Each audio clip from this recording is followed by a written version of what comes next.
মোবাইলের refresh rate কি এবং এটা চালু করলে অথবা কম করে দিলে এটি লাভ কি?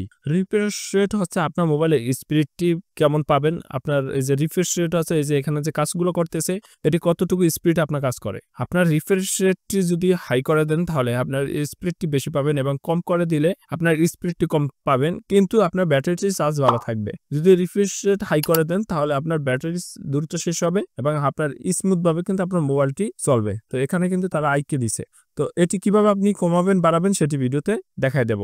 তো প্রথমে চলে যেতে হবে আপনার মোবাইলের সিটিং অপশনে। তো আমি সিটিং অপশনে চলে যাচ্ছি এবং এখান থেকে দেখবেন ডিসপ্লে নামে একটা অপশন আছে, যেমন এই ডিসপ্লে, এখানে ক্লিক করে দিচ্ছি এবং এখান থেকে দেখবেন রিফ্রেশ রেট লেখা আছে। আপনার যে কোনো মোবাইল হইতে পারে, প্রতিটা মোবাইলে কিন্তু বর্তমানে রিফ্রেশ রেট থাকে। অথবা সিটিং এ যায় আপনি রিফ্রেশ রেট থেকে সার্চ দেবেন, এখান থেকে আপনি যেটাতে রাখতে চান, যেমন 120 আছে আমারটি এবং 60 আছে, আপনার কাছে 60 অথবা 90 থাকতে পারে, যেটা থাক সেটি আপনি সিলেক্ট করে দেবেন। তো এরকম টিপস পেতে অবশ্যই চ্যানেলটি সাবস্ক্রাইব করবেন।